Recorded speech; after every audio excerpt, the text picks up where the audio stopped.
Senin hakimiyetin kılınç ve korku üstünde berkarardı.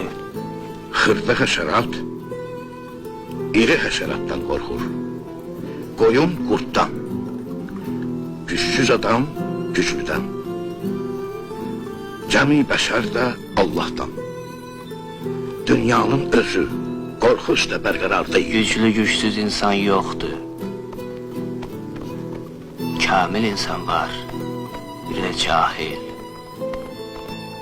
Cahilin terz hayatı heyvanatın terz hayatıyla doğrudan doygundu.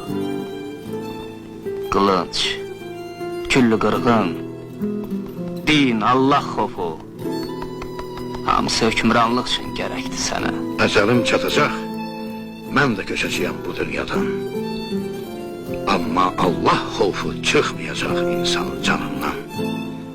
İldırımı, dolusu, tufanı var bu dünyanın. Seli, daşkını, zəlzələsi var. Kamil insan cümle alemin sirrine vakıf olacak. Ve hiç neden korkmayacak.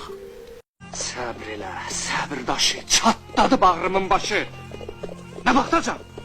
Bıçaq sümüyə dirənib. Yetər dözdük bu qədər. Qaynama. Vaxt gələr qisas alarıq. Vaxt gələr qisas alarıq. Yox Cavidan. Xalqın səbri, elin səbri. Tükənib artıq.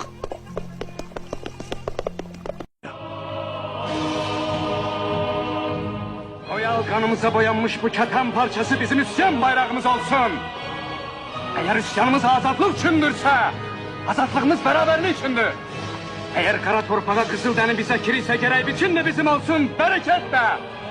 Eğer zahmet ve cefa bizimdirse, gerek sefası da bizim olsun, sevinci de.